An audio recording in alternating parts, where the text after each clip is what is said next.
No ar, Um Pouco de Sol, um programa da comunidade cristã Metanoia em Araçoiaba da Serra. Uma hora inteira de estudo bíblico, meditação, boa música e muito mais para a sua, a minha, a nossa elevação espiritual.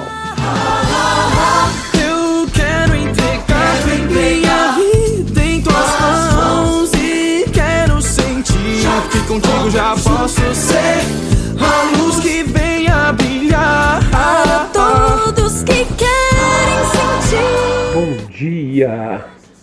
Hoje é o dia do programa Um Pouco de Sol, aqui pela Capela FM.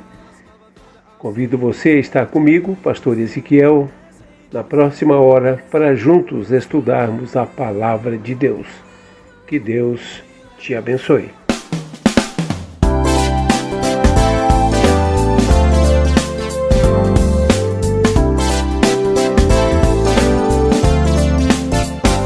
Oh, quão cego andei e perdido vaguei, longe, longe do meu Salvador. Mas do céu ele desceu e seu sangue verteu para salvar um tão pobre pecador. Foi na cruz, onde um dia eu vi meu pecado castigado em Jesus. Foi ali pela fé que os olhos abri e agora me alegro em sua luz.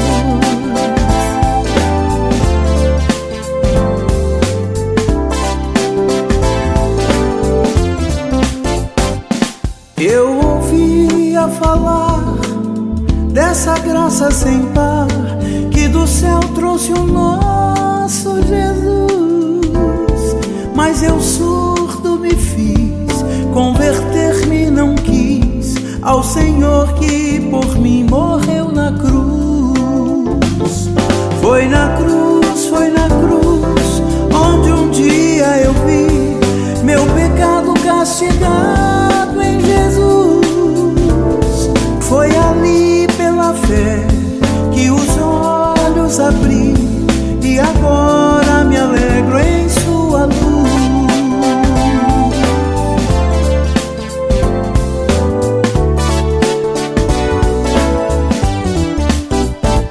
Mais um dia senti meu pecado e vi sobre mim a espada da lei. Apressado fugi, em Jesus me escondi e abrigo seguro nele achei. Quão ditoso então esse meu coração, conhecendo o excelso amor que levou meu Jesus a sofrer lá na cruz para salvar um tão pobre pecador. Foi na cruz, onde um dia eu vi meu pecado castigado em Jesus. Foi ali pela fé que os olhos abri e agora eu me alegro em sua luz. Foi na cruz, onde um dia eu vi meu pecado castigado em Jesus.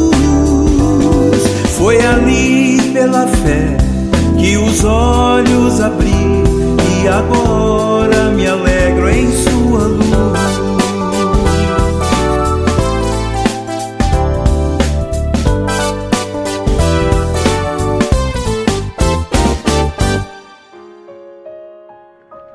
A Bíblia é a palavra de Deus e ela contém a vontade de Deus para a vida diária de todo ser humano. Então pare por alguns instantes aquilo que você está fazendo e vamos juntos meditar naquilo que Deus tem para mim e para você. E que Deus te abençoe. Oh, Pai, eu queria tanto. Vamos meditar nesta manhã em mais um trecho pequeno, um versículo da palavra de Deus. Está lá no livro de Hebreus, no Novo Testamento, capítulo 9, verso 22. Eu vou ler para você. Está escrito assim: de fato, conforme a lei, quase todas as coisas são purificadas com sangue, e sem derramamento de sangue não pode haver absolvição. Ou, conforme algumas outras traduções, sem derramamento de sangue não há salvação. Vamos pensar um pouquinho. Primeiro, o autor do livro aos Hebreus está citando o Velho Testamento, quando ele diz de uma forma clara, no comecinho do verso, de fato, conforme a lei. Qual lei? A lei de Moisés. Então eu peço que você pegue uma caneta, um lápis e uma folha de papel e anote esses textos que eu vou falar para você. E você então pode ler depois, pode estudar e ver o que é que o autor aos Hebreus está falando quando ele se refere conforme está escrito na lei. Já pegou? Está com lápis na mão, caneta, papel? Bem, quando ele fala isso, ele está citando o livro de Levítico, que é o livro da Bíblia que traz a maior parte das leis que Deus deu ao seu povo Israel. Então você dê uma lida com carinho no capítulo 4, no capítulo 5, no capítulo 6 e também no capítulo 17. Estes são os principais capítulos que falam sobre essa questão do derramamento de sangue.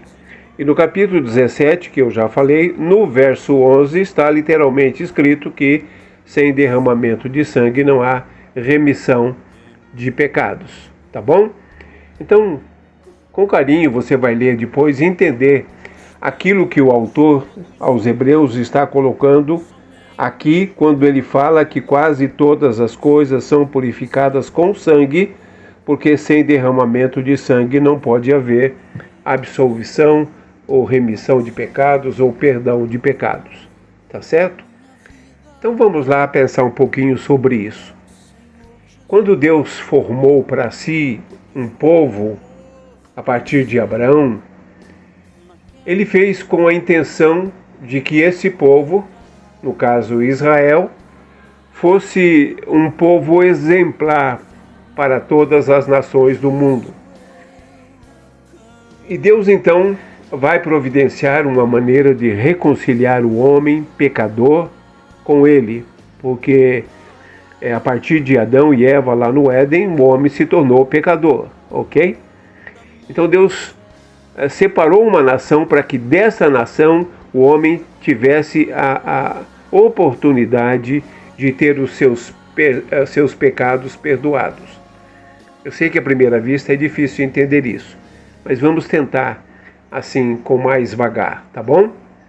Então, para que isso acontecesse, primeiro Deus estabeleceu uma série de sacrifícios de animais, onde o sangue era derramado para que o sangue daquele animal morto substituísse a necessidade do próprio ser humano, porque era pecador, tivesse o seu próprio sangue derramado, ou seja, que ele fosse morto.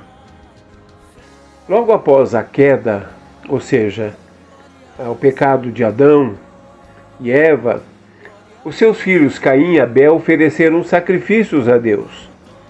Isso era algo já normal e instintivo no ser humano. Bem mais para frente, séculos depois, quando Deus libertou os descendentes de Abrão, que vieram a ser os israelitas, do jugo do Egito, foi ordenado que cada família matasse um animal e o sangue deste animal fosse colocado, ou com esse sangue os umbrais da porta fossem pintados. E então, onde houvesse sangue, haveria libertação. Aquele sangue serviria como um sinal para que o Espírito de Deus poupasse a vida do primogênito da família que morava naquela casa, representando a família inteira e representando esta família da justa punição de Deus por causa do pecado do homem. Com tudo isso, a Bíblia está demonstrando claramente que isso apontava para Jesus Cristo, o Cordeiro de Deus, que seria morto e seu sangue derramado pelo pecado da humanidade. Entretanto, não por todas as pessoas, somente para aqueles que aceitassem e crescem nesse sacrifício e se submetessem ao domínio de Jesus sobre a sua vida. E exatamente por isso que lá no Egito só sobreviveram os primogênitos dos filhos de Israel que tinham o sangue nas portas. Quem não tinha o sangue era sinal de que não estava obedecendo a Deus e por isso foram mortos.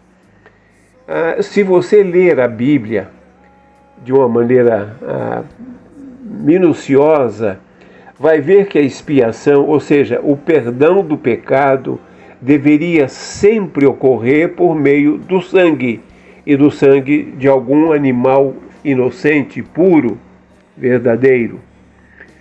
Deus estava utilizando o ato de sacrificar um animal, de derramar o sangue desse animal, para gravar na mente do seu povo Israel a imagem de uma vida inocente, no caso o animal, sendo trocada por uma vida culpada, no caso o ser humano. O derramamento de sangue revelava que o pecado acarretava a morte. Sabe, o pecado tem um custo elevado, assim também como a salvação e o perdão. E essa ideia de sacrifícios e sangue até pode ser impopular hoje, mas é a maneira como o Antigo Testamento, ou Deus, ilustra ou ilustrou a santidade de Deus e a sua ira contra o pecado. Diferentemente de outros sacrifícios antigos, os sacrifícios bíblicos eram oferecidos pelos culpados e não pelos agradecidos. Eram oferecidos por aqueles que eram instruídos por Deus e não pelos ignorantes. Vamos tentar deixar isso um pouquinho mais claro. A promessa do perdão dos pecados não estava na história de uma nação chamada Israel, porque este povo, a bem da verdade, desceu ao mais baixo nível de pecado. É só ler a Bíblia.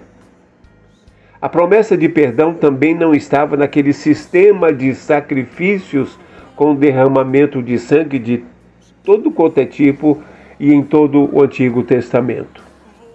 A gente precisa entender que Deus é santo, e como santo ele não admite o pecado.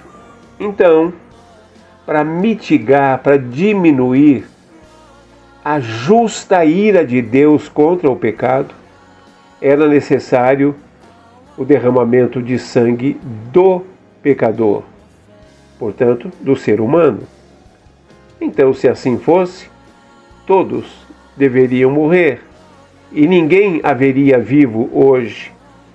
A justiça divina exigia e exige que o pecado seja pago pelo culpado, ou aqui está a lição do Velho Testamento, por um substituto que seja inocente e sem pecado, no caso, o animal, geralmente o cordeiro. Lá no início, Deus ensinou isso através do sacrifício de animais que o próprio pecador doava para ser sacrificado em seu lugar. Então, havia uma relação profunda entre o ser humano pecador e o animal oferecido naquele instante. A pessoa tinha que oferecer em sacrifício um animal que fosse seu, ou que ele comprasse e se tornasse seu, ou seja, que lhe custasse muito. No tempo do Antigo Testamento, Deus instruiu sobre o sacrifício.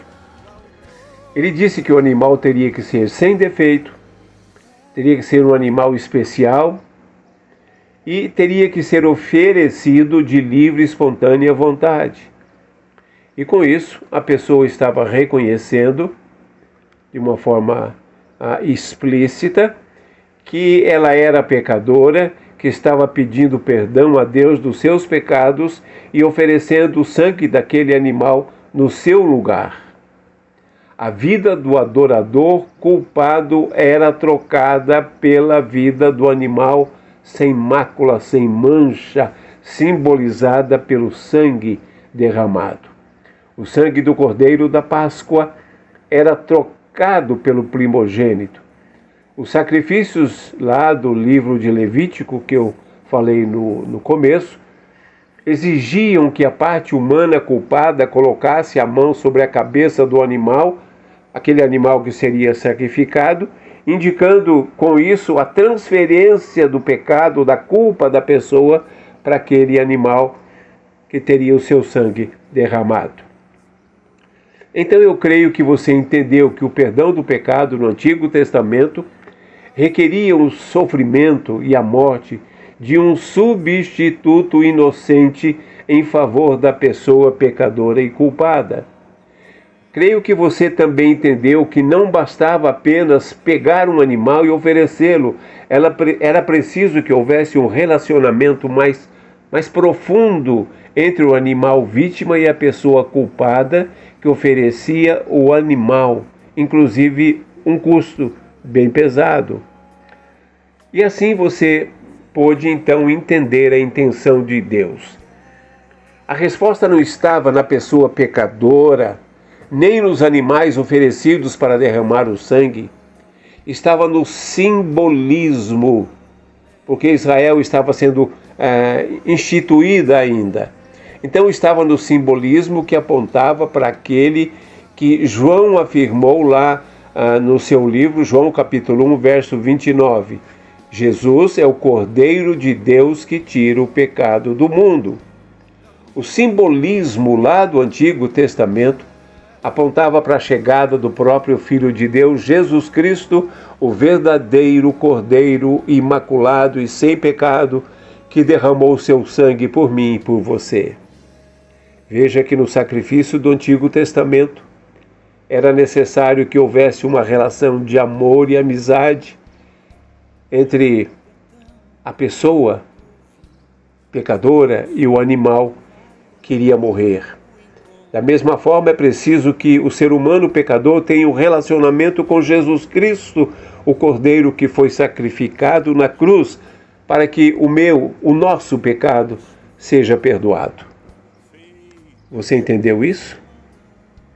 Então, você precisa entender que o perdão dos pecados de qualquer pessoa só será possível por meio do sacrifício de Cristo e de ninguém mais.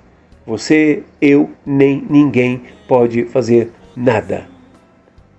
Só será possível se a pessoa tiver um profundo relacionamento com Cristo, o Cordeiro, que derramou o seu sangue por mim e por você. Exatamente por isso que o autor aos Hebreus, no texto que eu li lá no começo, vai mostrar a superioridade de Cristo sobre todo aquele sistema de sacrifício do Antigo Testamento, lá na Velha Aliança. No capítulo 9, que é o texto que eu li, o autor compara o sistema de sacrifício de animais lá do Antigo Testamento com o sacrifício perfeito de Jesus Cristo, e exatamente por isso ele declara aquilo que a gente chama de verdade central do Evangelho, ou seja, sem o derramamento de sangue de Jesus Cristo, não pode existir perdão de pecados. Não há como acontecer isso de maneira nenhuma. Meus queridos, a gente precisa entender algumas coisas que eu quero colocar aqui ainda mais para que você possa entender. Esta frase é curta, mas é profunda. Sem derramamento de sangue não existe perdão de pecados. Ela nos lembra que o pecado é grave, que Deus é santo e que a salvação tem um preço. Então eu quero me aprofundar um pouco mais nesse entendimento. Primeiro, o pecado fez e faz separação entre Deus e o homem. O pecado rompe a comunhão entre os dois. E por isso a santidade de Deus exige justiça, porque o pecado não pode ser ignorado. Segundo, os sacrifícios com derramamento de sangue dos animais eram diários, e isso mostrava que o pecado era algo intolerável por Deus, e a morte de cada animal lembrava ao pecador que o pecado custava muito caro. Terceiro, quando o sangue era derramado, estava simbolizando que para o pecador continuar a viver de uma forma normal, uma vida seria necessária que fosse entregue em seu lugar. Então essas três coisas a gente precisa ter em mente sempre. Vou repetir: o pecado faz separação entre Deus e o homem. O sacrifício com o derramamento de sangue dos animais era feita diariamente, mostrando que o animal custava muito caro. Terceiro, quando o sangue era derramado, estava ali simbolizado que para o pecador poder continuar a viver, aquela vida do animal estava sendo entregue no seu lugar. Há muitos hoje que tratam o pecado como algo pequeno, mas Deus nunca tratou assim. O Evangelho só faz sentido quando entendemos a seriedade do pecado e a necessidade de colocar a Cristo como aquele Senhor da sua vida que pode perdoar os pecados. Ora, se o pecado faz separação entre Deus e os homens, se o sacrifício com derramamento de sangue dos animais era diariamente e Jesus Cristo veio como Cordeiro de Deus, derramou o seu sangue para que eu e você pudéssemos viver, e ele fez um sacrifício só e eterno, não precisa mais ser diário. É necessário que a gente tenha um relacionamento com Cristo como Senhor, como dono da nossa vida diariamente. E assim teremos os nossos pecados perdoados, a vida eterna garantida, as bênçãos que Deus promete para a nossa vida. Você entendeu isso? Então eu quero chamar a atenção de você para duas coisas para a gente encerrar. Primeiro, se no Antigo Testamento o derramamento de sangue era diário, hoje isso não é mais preciso. Cristo derramou o seu sangue de uma vez por todas. Segundo, por que ele fez isso? Porque o seu sacrifício foi perfeito, foi único, foi definitivo. Ele não precisa ser repetido. Jesus já fez isso de uma forma definitiva. Isso traz perdão real e não simbólico. O sangue de Cristo derramado por mim e por você não apenas perdoa, ele transforma, ele dá uma nova vida, ele dá uma nova identidade espiritual, ele dá uma nova esperança e a certeza da vida eterna no céu com o próprio Jesus Cristo para todo o sempre. Que esta verdade nos leve a viver com reverência, com gratidão, com compromisso com Jesus Cristo, aquele que derramou o seu sangue por mim, por você, por todos nós. Afinal, Ele é o Cordeiro de Deus que tira o pecado do mundo. Ele é aquele que derramou o seu sangue conforme a lei, para que nós pudéssemos ser salvos. Então, meu querido, só resta uma coisa a fazer: entregar a nossa vida nas mãos de Cristo. Eu quero ajudar você, eu quero abençoar você. Anote aí meu telefone, você pode me ligar e a gente vai conversar, vou te orientar e você vai poder orar comigo para juntos falarmos com o nosso Deus e deixar Deus atuar e tomar conta da nossa vida. Meu telefone é 15 99134 6370. Que Deus te abençoe.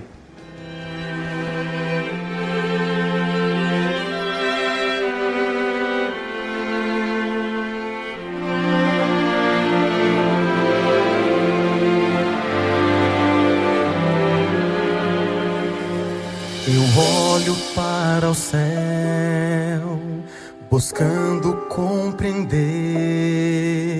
o sacrifício do Salvador em meu lugar. E mesmo sem entender, escolho aceitar que o dono do universo veio me salvar. Abriu mão do seu trono, da sua glória, tornou-se um ser humano como eu. Não há amor maior do que aquele lá da cruz. Não há entrega tão completa quanto aquela lá da cruz. E não há como alcançar a amplidão daquele amor. O sacrifício de Jesus, o sangue derramado lá na cruz.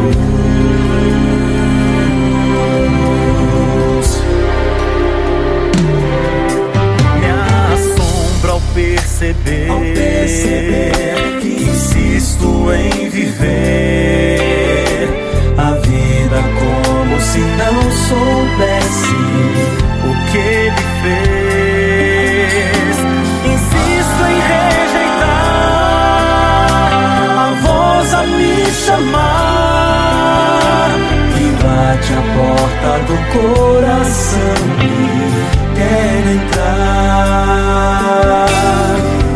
Mesmo assim eu insisto em me distanciar do claro som do convite pra voltar. Não há amor maior do que aquele lá da cruz. Não há entrega tão completa quanto aquela lá da cruz. E não há como alcançar a amplidão daquele amor. O sacrifício de Jesus, o sangue derramado lá na cruz. Não posso dar as costas, nem deixá-lo sem resposta. Fazer é aceitar. Não há amor maior do que aquele lá da cruz. Não há entrega tão completa quanto aquela lá da cruz. E não há como alcançar a amplidão daquele amor. De Jesus.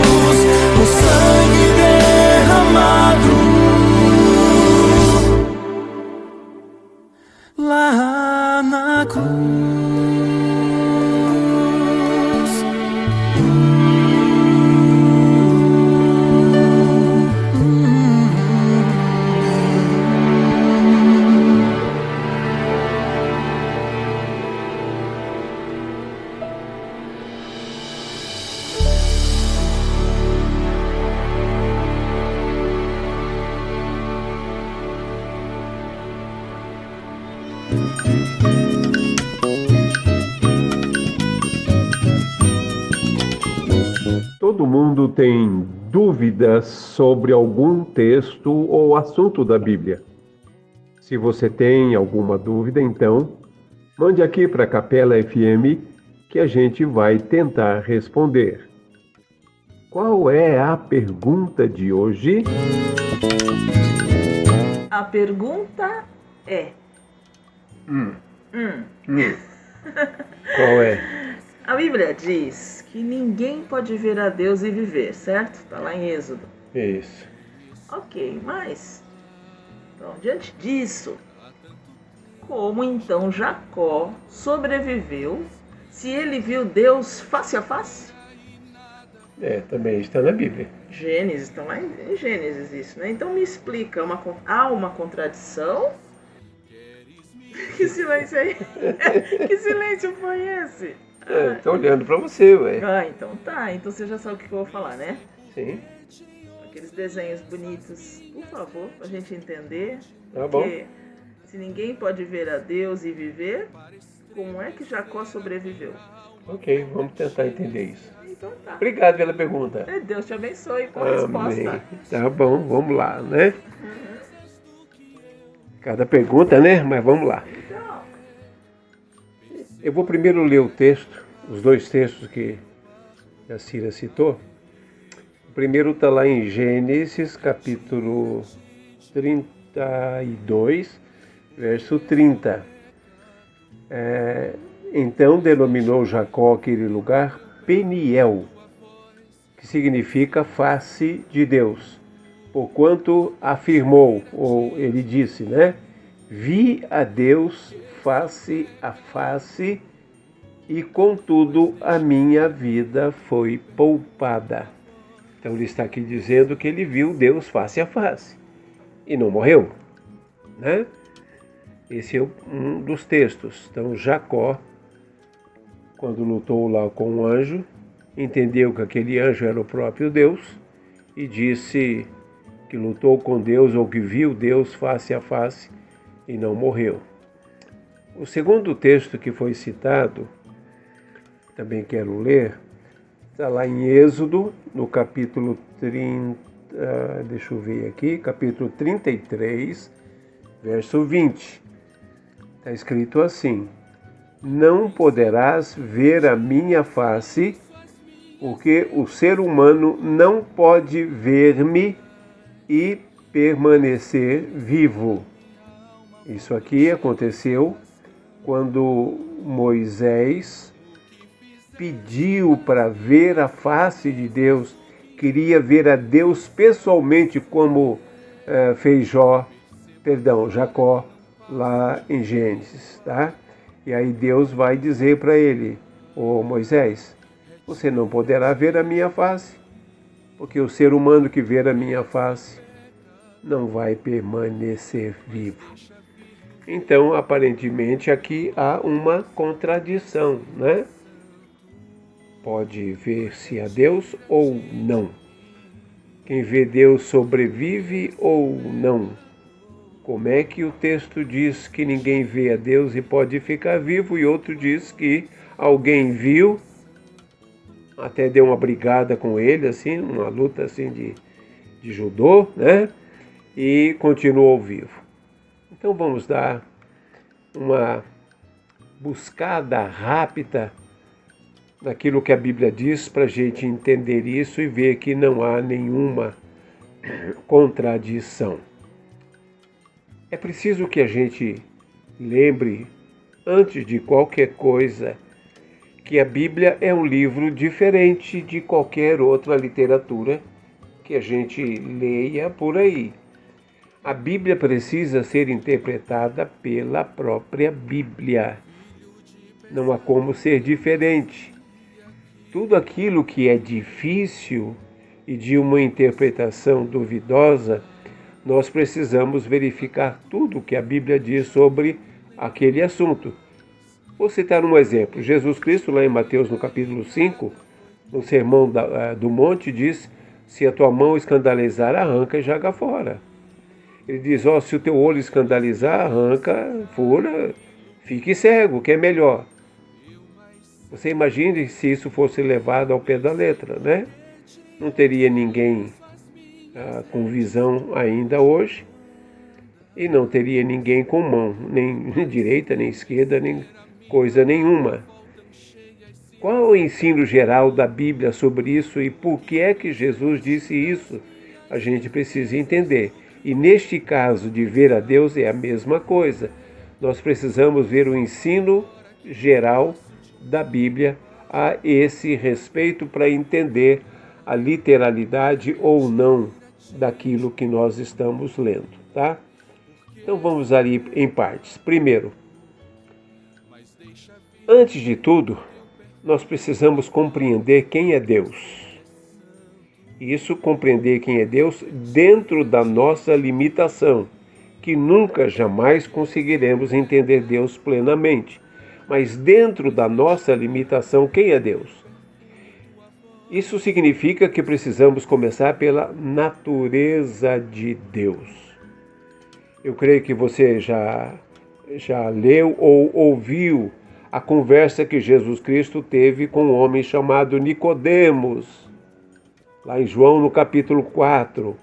E lá no verso 24, na conversa com Nicodemos, Jesus vai dizer assim: Deus é Espírito. Deus é Espírito. Logo depois Jesus vai dizer, olha, como o vento. Você sabe que ele está aí por quê? Porque ele bate em você.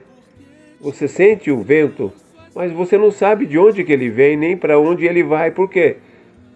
Porque ninguém pode ver o vento. Assim que ele comparou com o Espírito, né? Ninguém pode ver um Espírito assim como o vento que a gente sente. A gente não vê o Espírito. Eu pediria que você anotasse aí, eu não vou ler porque vai tomar assim o nosso tempo, que aqui na rádio é limitado, né? Então anote aí uns textos para que você possa consultar e ver aquilo que eu estou falando, tá certo? Pegue um papel, pegue uma caneta,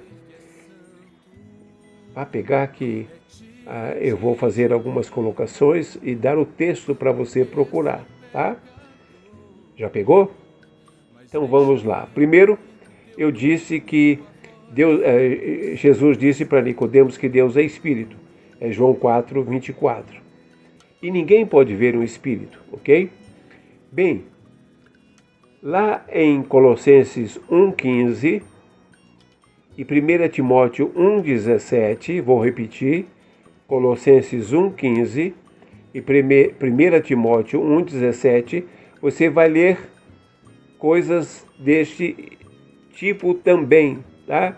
Porque assim como o vento que a gente sente, porém não vê, é o Espírito Santo de Deus. Não só o texto de João 4, mas como esses dois que eu citei agora.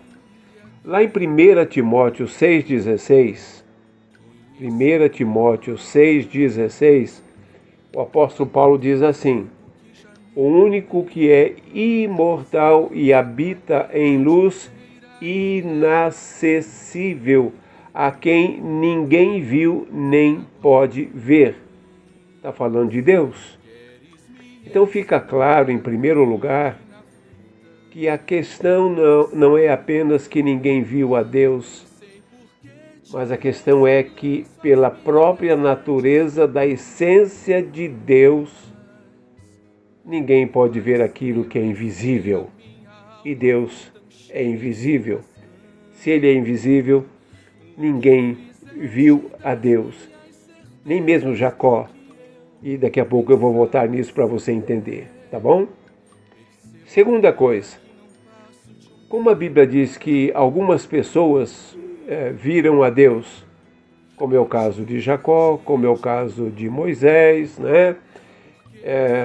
Abrão, em algum sentido, também tem esse sentido, né? Então, a Bíblia afirma que algumas pessoas viram o Deus invisível que não pode ser visto. Bem, vamos lá. Em João capítulo 6, verso 46, Jesus afirma que ele viu a Deus. Afinal, ele também é Deus. E ele vai colocar isso. Portanto, Jesus é da mesma essência de Deus. Em outras palavras, quando Jesus se humanizou, ele revelou-se aqui na terra ao Pai. Você pode anotar aí também, depois procurar, João capítulo 1, verso 18 e João 14, verso 9. O que Jesus estava dizendo é que Deus estava sendo visto na forma humana, ou seja, nele, Jesus Cristo. Então, em terceiro lugar, nós temos que chegar àquela conclusão lógica. Quando algum ser humano, quer seja Jacó, Moisés, Abraão, não interessa quem, quando algum ser humano viu a Deus e coloca que ele viu a Deus, ele estava vendo a Deus, ou Deus estava sendo vista em sua forma humana e não espiritual. É o antropomorfismo, ou mais teologicamente, uma antropopatia. Veja João capítulo 5, verso 37 e Filipenses capítulo 2, verso 7. Peço que você anote e leia também esses dois textos, tá? João 5, 37 e Filipenses 2, 7. Meus queridos, poderia isso então ser a mesma coisa que Jacó, lá em Gênesis 32, 30 e Moisés em Êxodo 33? Esta é a conclusão que segue a evidência lógica das coisas, pois a Bíblia não se contradiz jamais, especialmente dentro do mesmo parágrafo. O texto diz: o Senhor falou com Moisés face a face, mas ele disse: você não poderá ver o meu rosto e viver. Então é nesse sentido de antropopatia que é uma linguagem usada pelos humanos para que os humanos pudessem entender. Eles estavam limitados a ver a Deus apenas na sua capacidade ou nas suas capacidades restritas. Mas vamos um pouquinho mais além. Vamos deixar que a Bíblia explique o falar com o Senhor face a face, para que a gente possa entender melhor um pouquinho isso. Vou dar um outro texto para você, anote aí para você consultar depois, tá? Lá em Números, no capítulo 12, nos versos, deixa eu ver aqui, 1 até 8, o Senhor, Deus, Yahvé, fala com Abrão e Miriam em visão e sonho, mas falou com Moisés face a face. Está no verso 8, tá? de Números 12. A frase aqui, face a face, significa que Deus estava falando claramente e não em provérbios. E Moisés viu a forma do Senhor numa linguagem humana. Deus falou de maneira íntima com certos personagens bíblicos, revelando-se, em alguns casos, até mesmo a sua glória, conforme é o caso de Moisés em Êxodo 33, e falando por meio de formas visíveis, de manifestações visíveis da divindade, como se estivessem essas pessoas vendo o rosto de Deus. Então é uma maneira figurativa de enfatizar quão próximo Deus estava com certas pessoas. Mas como humanos, eles estavam limitados a ver a Deus apenas em capacidade humana pelas quais Deus se revelou a eles. Eles viram o que Deus quis que eles vissem, e nada mais do que isso. O princípio fundamental nesta questão é este: Deus é espírito e, como tal, não pode ser visto. É verdade, no entanto, que em certos episódios da Bíblia, para confirmar a sua existência, Deus se revelou visivelmente de forma limitada a seus filhos, assumindo formas especiais e revelando alguns reflexos da sua glória para tornar a sua presença inquestionável e ninguém ter dúvida de que era o próprio Deus falando. Isso ele fez em benefício dos seus filhos, e esses filhos, ao verem estas manifestações visíveis de Deus, disseram que viram a Deus, ou escreveram que viram a Deus. É o caso de Jacó. Jacó não viu o Todo-Poderoso Espírito, mas uma manifestação que, nesta ocasião, Deus houve por bem revelar a ele. E isso deu a Jacó o direito de dizer que viu a Deus, assim como nós, por exemplo, dizemos que vemos a eletricidade quando um raio corta o céu. Nós não vemos a eletricidade, nós vimos o poder misterioso da eletricidade num raio. Apenas vimos os indícios de sua existência. E para encerrar, eu não vou entrar aqui hoje, mas há uma outra questão que precisa ser levada em conta. Quem sabe um outro dia, se você perguntar, a gente conversa sobre isso, né? Muitas vezes no Antigo Testamento, ao se referir a Deus no sentido de ser visto, ali era a presença do próprio Jesus, centenas de anos antes da sua encarnação neste mundo para morrer numa cruz. A isso a teologia chama de teofania, ou seja, a manifestação visível de Deus aos seres humanos e não em espírito. Então Deus se revelou até onde Ele quis, até onde Ele pôde, mas jamais alguém viu Deus totalmente, porque Ele é espírito. Nós somos humanos, as dimensões são diferentes. Então, na medida que Ele se revela, na medida que Ele permite, na medida que Ele quer, nós podemos vê-lo, mas sempre de forma limitada. Mas na nossa limitação, a gente diz, e a Bíblia está bem clara nisso, Jacó diz, Moisés diz, né, que viu a Deus. E isso nos basta para entender que eles tinham ou tiveram um relacionamento íntimo, profundo com Deus. E nós podemos fazer o mesmo. Basta que a gente queira ter um relacionamento íntimo e profundo com Deus, e Ele há de se manifestar de alguma forma a todos nós. Que Ele nos ajude, Ele ajude você a entender que é preciso que você tenha um relacionamento íntimo com Ele para que você possa vê-lo na sua vida atuando de uma forma fantástica, magnífica. Que Deus abençoe você.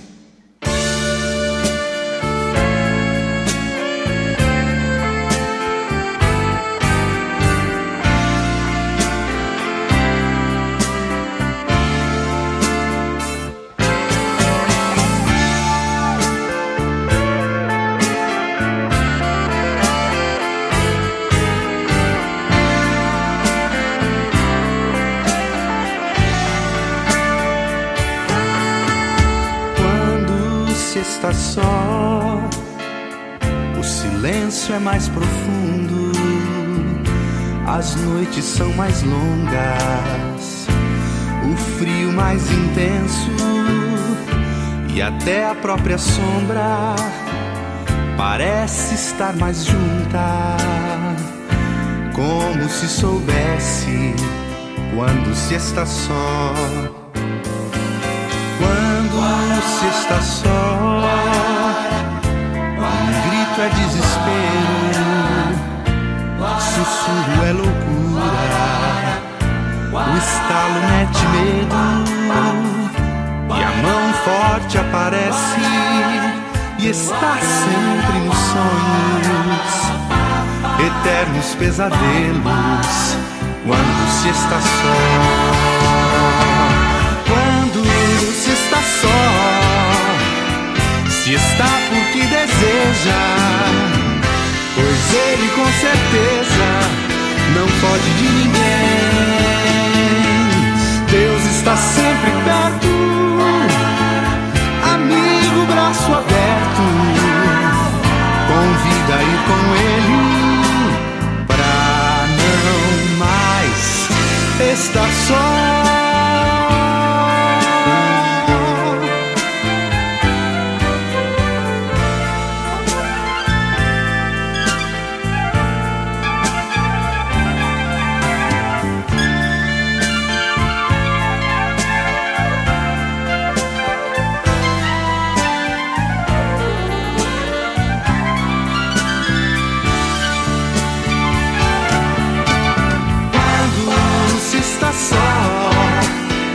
Se está porque deseja, pois ele com certeza não foge de ninguém.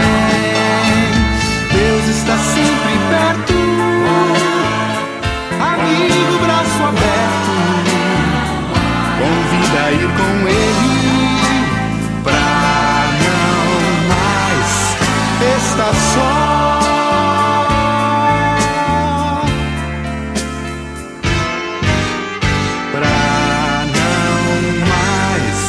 Está só.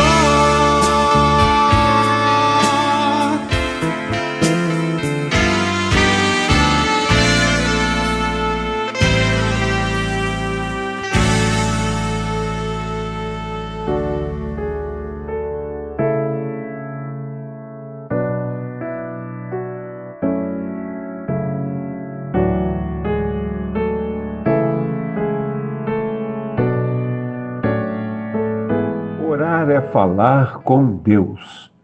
Orar é entrar no mais profundo íntimo de Deus. Pare tudo agora naquilo que você está fazendo. Concentre-se e vamos juntos entrar na presença dele em oração. Desfruir o que estás a pedir quando tudo deixares no altar. Este é o nosso momento de oração. O momento de oração é um momento tão sério quanto outro qualquer, porque tudo aqui envolve Deus, a sua santidade, a sua soberania. E na oração é o momento em que nós nos dirigimos a Deus como o Pai, como aquele que nos ouve, nos abençoa, nos orienta, mas também pratica a justiça para que nós andemos na linha. É o Deus que merece todo o respeito. Então eu peço que você se concentre para que a gente fale com Deus. Se você puder fechar o olho, assim você não fica vendo nada, não fica pensando em nada, a não ser em Deus, para que a gente possa então orar. Vamos juntos?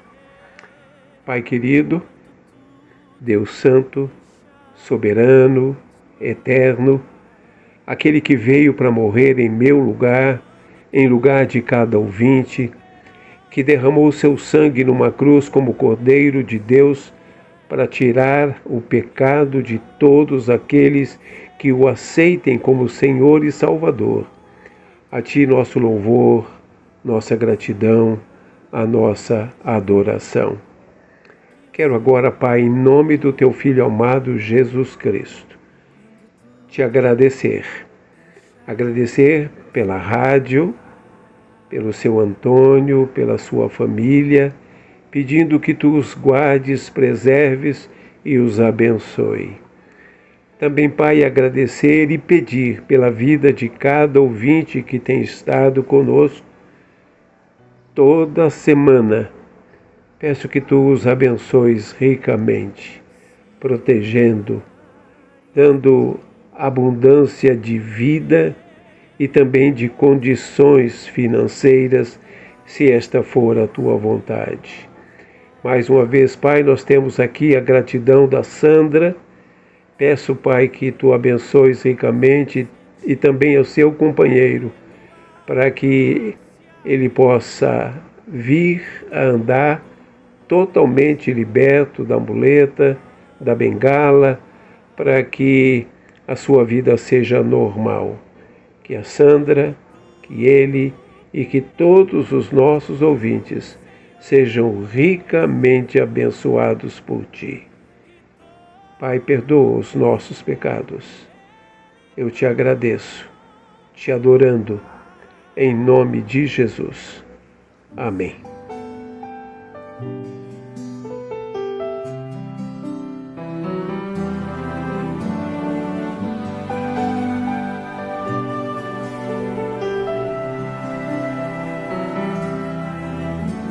O nome de Jesus é poderoso. O nome de Jesus é sobre todos. Nome mais doce, nome mais lindo, nome sublime, é o nome de Jesus.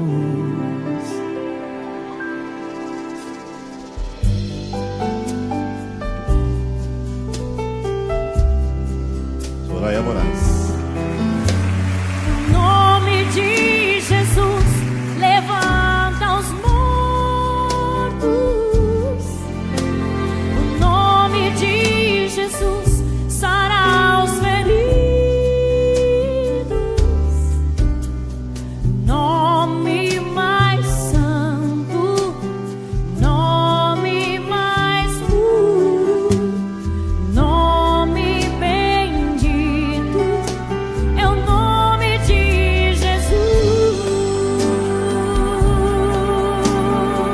A palavra de Deus declara: debaixo dos céus não há outro nome dado entre os homens pelo qual importa que sejamos salvos.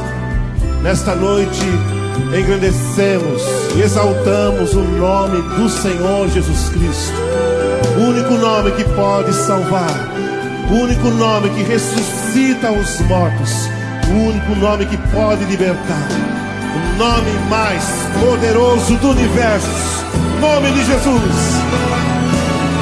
O nome de Jesus é poderoso. O nome de Jesus é Termina aqui, nesta quinta-feira, o programa Um Pouco de Sol. Foi muito, muito bom mesmo estarmos juntos. Espero você novamente no mesmo dia e horário da próxima semana, aqui pela Capela FM. Que Deus te abençoe, é o desejo deste pastor. O nome de Jesus